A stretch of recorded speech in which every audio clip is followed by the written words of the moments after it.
is a specialist in eco art and creative conservation. And so we're going to hear so much more about Heather. But I just want to share a quote that I read a long time ago that reminds me of Heather. And this is from The Compassionate Universe. And it's, we need men and women who think and invent with a mind filled with compassion, charged with the kind of creativity that finds a place for the smallest songbird and the largest elephant. And that's you, Heather. So thank you for being here today, and I am so excited you're here. Thanks, Ray. Oh, that's a beautiful quote. I really thank you for sharing that. I'm gonna carry that around with me today a little bit. Yeah. Oh, good. You know, when I go back and I think about the first time I started thinking about the environment, you know, is Rachel Carson was the first person that sprang to mind, the Silent Spring. So let's talk about your history and what inspired you to be an eco art therapist. Wow. Well, my history, my first word was flower, so that might tell you a little bit about me.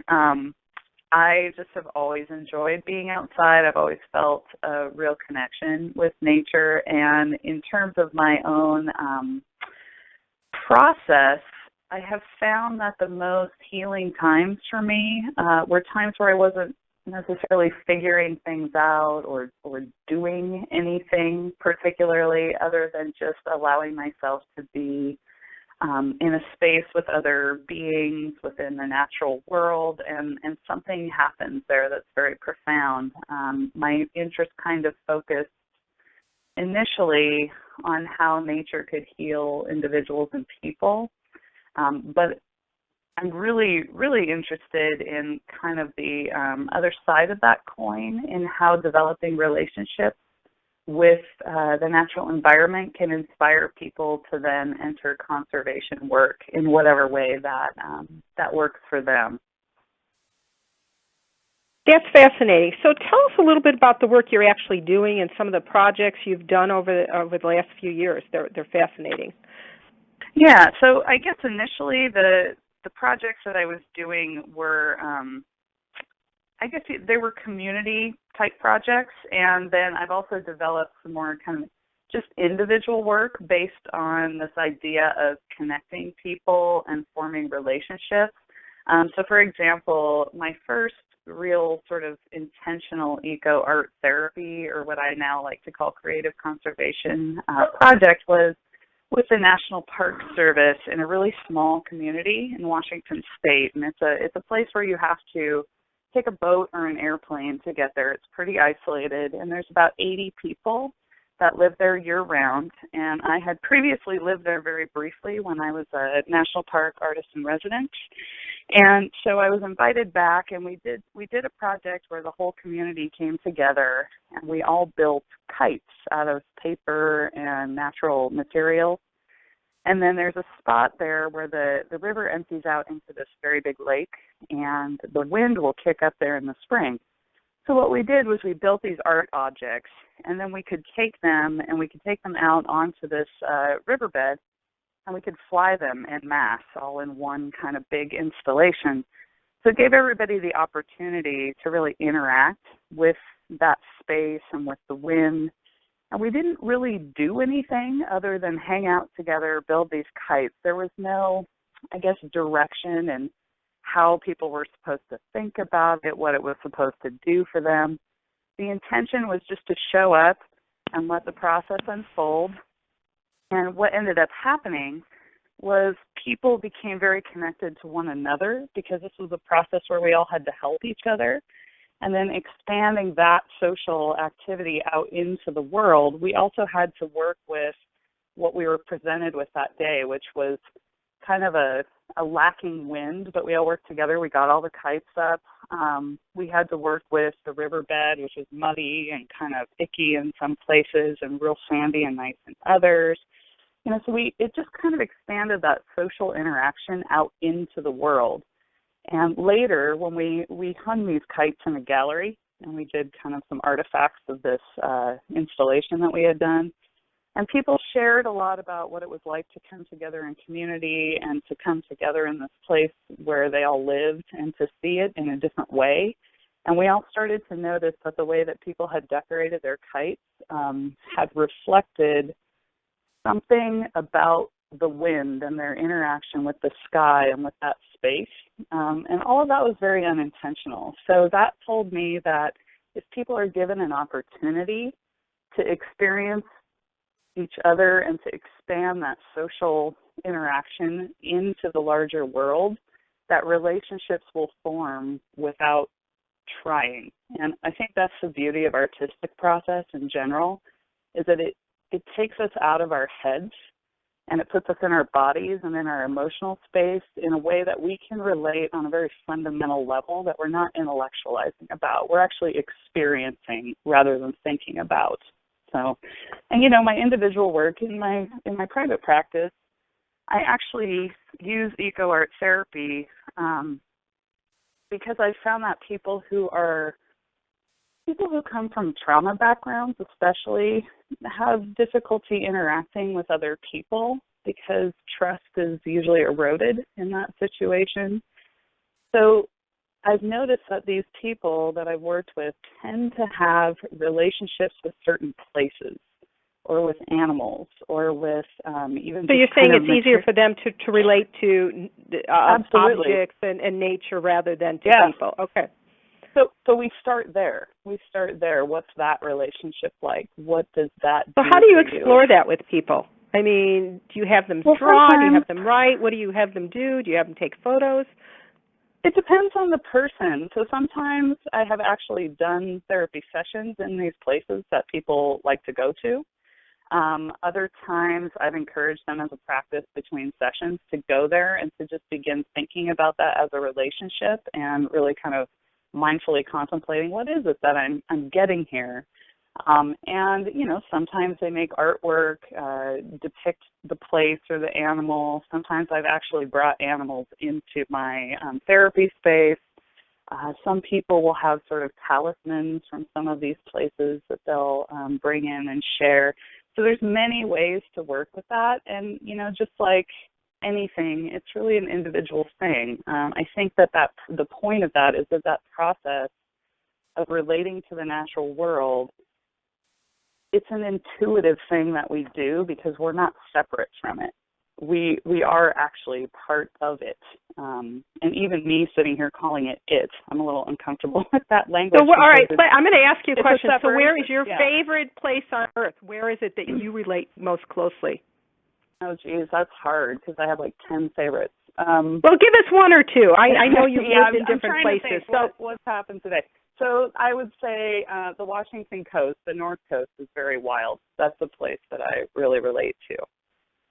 So that's my space. And I guess just thinking from my own point of view, I have often during hard times in my life, I've gone to the ocean and I like to surf. So I actually go into the ocean. And there's something about that feels like washing off layers or returning to something very elemental.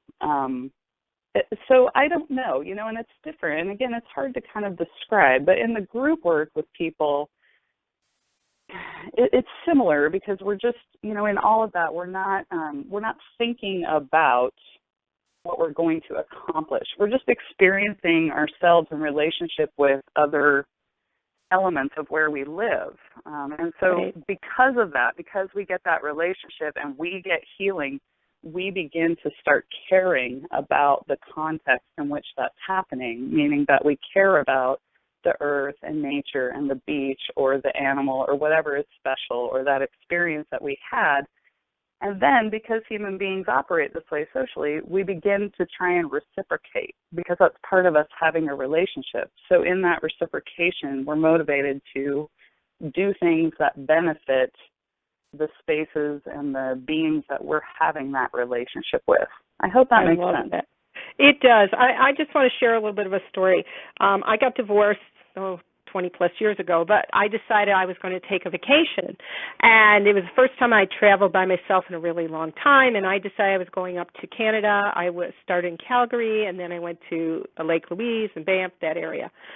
And it was interesting because at that point, Michael Jordan was big and, the Bulls were winning all these, championships. And so all these people had T-shirts on that said the Bulls. So I'd say, hi, how are you? None of them spoke English. They were all visitors. So I ended up having this silent retreat.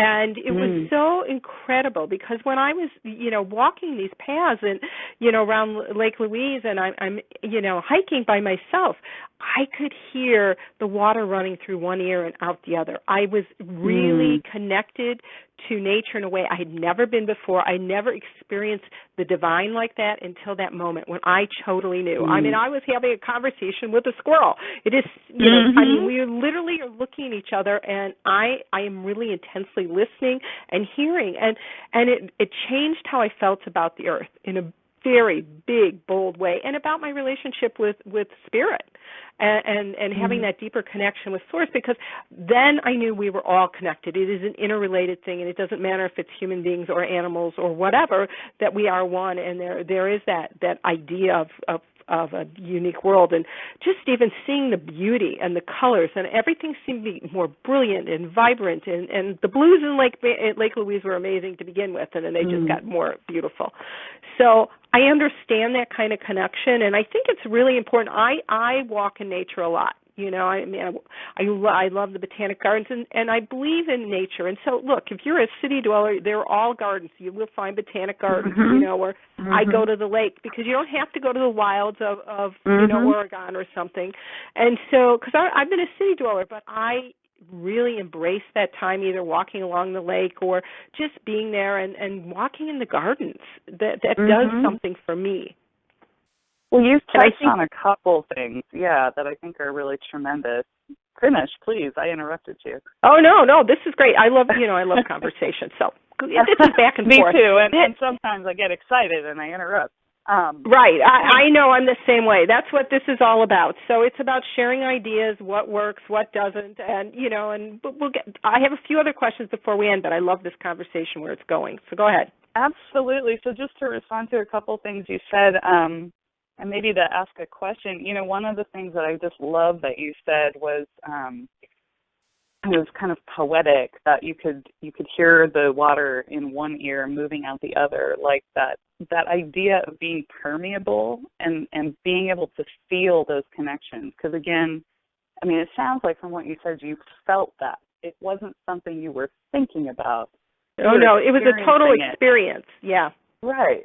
And that is the beauty of the art process. I mean, there's so many ways to get there, I think, and there's so many organizations that do conservation work with all kinds of different modalities, like, going out into these big wild spaces or doing. So who have you partnered with in any of your work?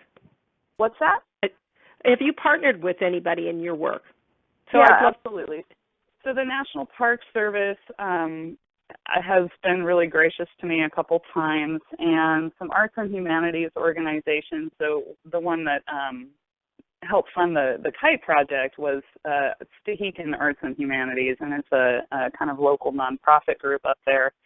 And then I've also the Suquamish tribe. So I live on a Native American Indian reservation, and the Suquamish tribe was very gracious and gave me a grant to do that work. The Draking Foundation, who is they're a foundation devoted to kites. They're a very interesting group. They gave me supplies and advice on design. Antioch University also sponsored that project.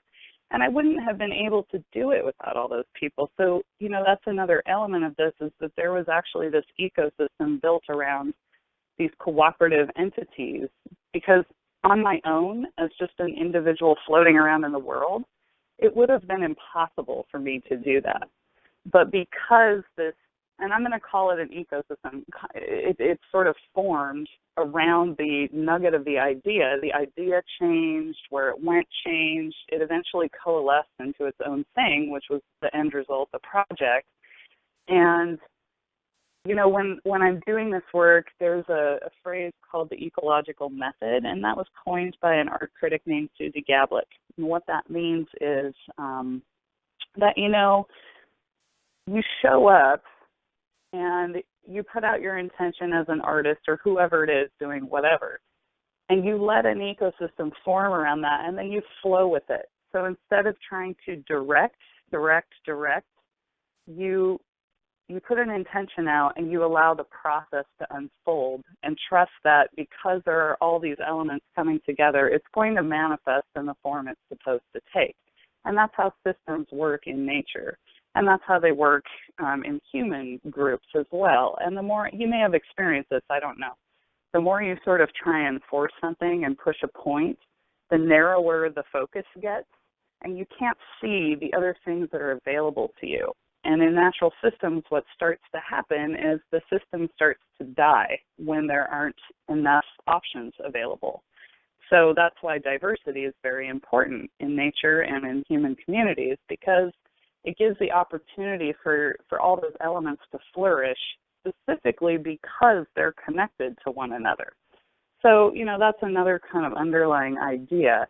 I'm really curious, based on your experience that you described with the lake and the water and the squirrels, how did that experience follow you back into your life? Well, at that point, I had always taken photographs of, it's interesting, I used to take photographs of two things I loved. One was dead logs. I don't know why, but wherever I went, I took dead logs, and I did laundry hanging out the windows wherever I traveled. So it was, be hanging over, fences and streets and, over tractors, whatever it was, those things, because that was about the people, and I always tried to envision who the people were, and then that was my nature. But when I came home, I started taking photographs of flowers blossoming. And they were big and bold and very intimate. So they became portraits in a different way, and it was all about color. And I think that was also, it's not metaphysical, it's a metaphor. That's the word I was looking for. A metaphor for where I was in my life. When I was taking all the dead logs, I felt dead inside. But I was in this rebirth period, getting divorced and healing from trauma that I'd suffered as a child, and I was letting go of all those identities. So flowers became everything. And so I spent quite a bit of time, delving into that and doing those pieces. And what I love is that some of the pieces are on exhibit at different galleries or, over the years. And I donated some to a sexual assault agency, because when people walk in, they need to be enlivened. They need images of what is birth and life and joy. So that's how that translated back into my own life. Well, it sounds like, you've created that metaphor. I'm curious, do you know what a nurse log is? Do you know what that is? No, I don't. So out here in Washington, of course, I live on the west side of the mountain, so it's a rainforest, and we have these things, they're called nurse logs. When a tree falls over in the forest and it's dead, it begins to very slowly decompose, and as that's happening, all the seeds from all the other trees and plants and flowers become embedded in the log, and so over time, what will happen is all this new growth sprouts out of that log, and it forms its own grove of trees and flowers and ferns, and it becomes this beautiful garden. Ooh, that's so cool. As you were talking, I was thinking, wow, that shift from logs, and you said it was this rebirth, and you felt dead inside, but clearly there was something there that allowed you to move into that new process, and you're able to give hope to other people through that art process. Like, the sexual assault center, people need to have a sense of hope to move through those places in their life. So you did move out into a human community using the natural world to help you convey that message in a way that wasn't talking. I don't know. Does right. That feel and I believe I don't in want to put words in your mouth. No, but that's the truth. I mean, I used drawing, scribbles and doodles to give voice to the voiceless. I mean, truly, I didn't have words to talk about being sexually abused as a kid. So I was like, and I was in talk therapy for 12 years, and yet I wasn't thriving. I needed the art. I needed these other pieces of my life to burst forth, and give voice. I mean, I personally watched my own progression in my artwork. I did scribbles and doodles and paint and black and white and everything. And then eventually I got into color and, with my paintings and drawings and into joy, So there is a process that you can take whatever you're feeling, and it doesn't matter, if it's divorce, if it's, illness, whatever it is, and you Mm-hmm. can use these tools that we are talking about and create something beautiful and new out of them and feel whole again. And I think that's part of what you're Absolutely. doing is this wholeness and the idea that we are one, that this connection with nature is one. And how did that experience help you, if at all, um, care about nature in a different way or perhaps motivate some kind of action on your part within that ability to, I guess, connect and find importance in what your experience had been? Do you know what I'm asking you? Yeah, I mean, that's really interesting. At the time, I can't say that I made a major difference or change. Mm-hmm. I Mm-hmm. did become more conscious of picking up litter and Mm-hmm. those kinds of things and Mm-hmm. recycling and those things in smaller ways, Mm-hmm. and I know Mm-hmm. we've talked in the past, and it's just even the little things you do about not using a ton of water while you're brushing your teeth. It's those kind of Mm-hmm. moments. So, Mm-hmm. what do you do? So let's turn it back around to you because this is Yeah, about yeah. I'm this starting is to your ask you all the conversation. questions. I'm fascinated. So I need to Yeah, go no, back to okay.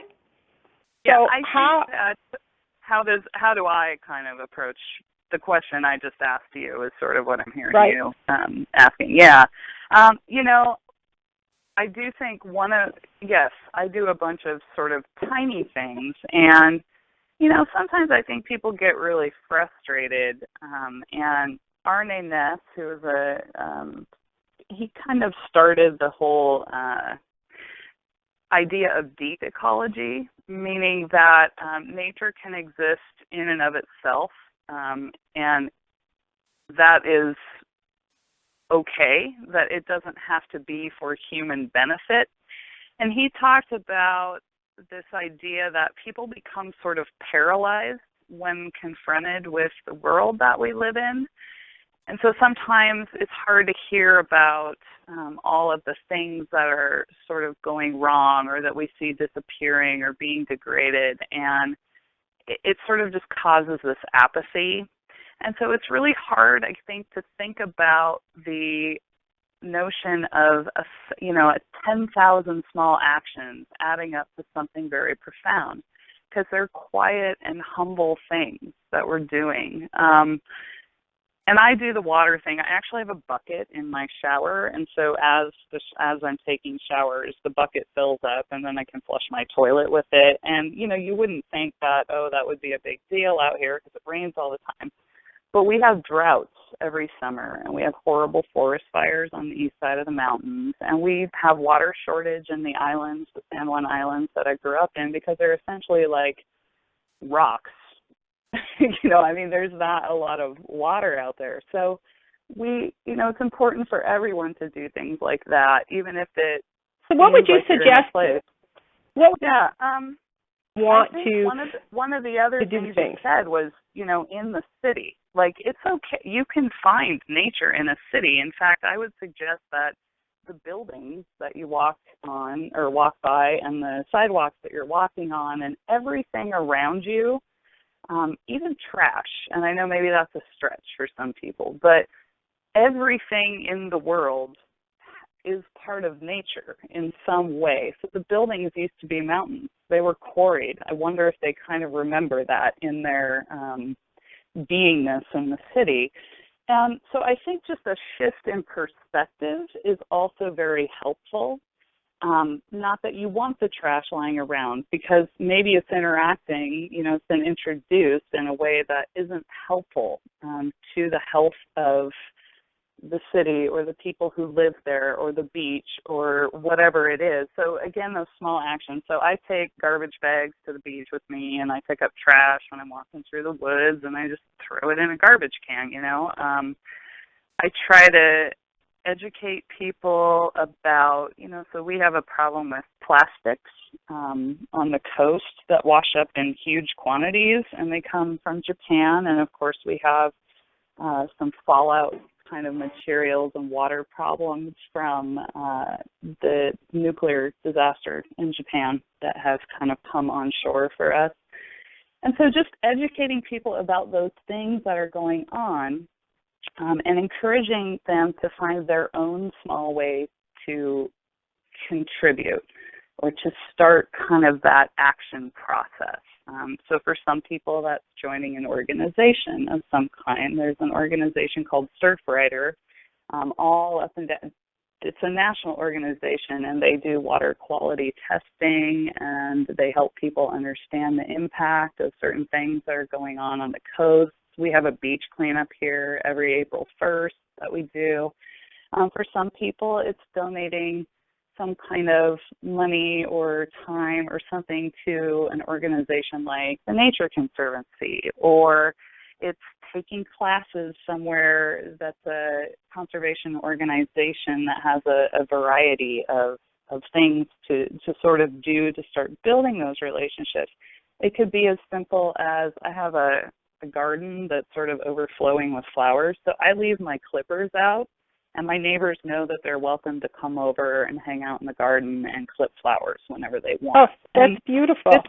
It's just a small thing, but it gives people joy, and it gives them a little window to interact in some way. And, so I think the really small things are really important. And one of the things you said about the logs and the flowers and that transition also made me think of, this work isn't all sort of sunshine and roses. That's an important part of it, and I usually start there. What is the joy that you receive? What is your experience in nature? How do you want to increase that joy? And how can you do that by doing some small things to take care of what makes you joyful? It's like having a really positive, loving relationship with someone. You want to care about them. But the flip side of that often comes up is that sort of dead log kind of notion of there's a lot of grief. Before that grief can be transformed, it has to really be acknowledged and felt. And that's where the more kind of akin to the individual therapeutic trauma recovery kind of work that I was speaking to, that's where that comes in.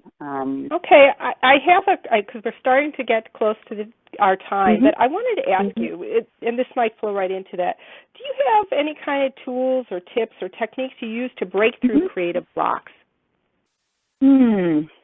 That is a really good question. I think sometimes there's just an incubation period that needs to happen before creativity becomes manifest. And there's a conceptual artist named Saul LeWitt who has written these kind of ideas about conceptual art down. And one of them that I love is that all ideas are works of art. So sometimes thinking about it in terms of it doesn't actually have to be a thing to be a work of art. Any creative space that happens inside of you, any idea or kind of gut impulse you have, like I keep using the beach, and that's not going to be relevant to everybody, but even in the desert, I've done this. You go to a place, maybe you see some beautiful stones or sticks or logs or whatever it is, and you might not be using traditional art materials. You might just be using what you find around you, but you can stack some stones. You can, draw in the sand. And that has been very profound to me, to find a stick on the beach and I start drawing the sea creatures that I see, the seals or the birds. And I know the tide's going to come in and wash them away. And that in itself is kind of a lesson in impermanence and letting go. So those are where I start. And then, of course, that usually for me evolves into something tangible. Okay. That is great. I want to ask you, how can people get a hold of you? What's the best way to find out more? I have a Facebook page which has a really creative name. It's just Heather Biermann, Art Therapist. I think if you type in Visual Evidence Studio, it also comes up. I also have a website, again, very creative name, heatherbiermann.com. And that gives people more of an idea of kind of some of the workshops I do. For instance, I do sort of 4 to 6 week, sometimes 8-week groups. I just finished one where we painted. We used traditional art materials, but we started with a process like I just described, and our paintings evolved from there. But I also do kind of one-day workshops, mostly using botanical dyes. to create objects that people can wear or continue to interact and evolve with. Thank you, Heather. I really appreciate you being with us. And to all the listeners today, before you get off this call, make some notes for yourself. What is it that you learned? What is one thing you can apply today to your life? I mean, Heather had so many great ideas to inspire us as artists, as eco art therapists even, and also to think about what you can do as an activist. And there were so many pieces to this, and this is what the Creative Activist Summit is all about. And I'm so happy you're here, and thank you for listening. And please spread the word to other friends that they might still want to get a hold of join us on this conversation. It's going to be wonderful. And every person that we are speaking to will offer fresh ideas and inspiration, and they are change agents in our communities. So thank you, Heather. I really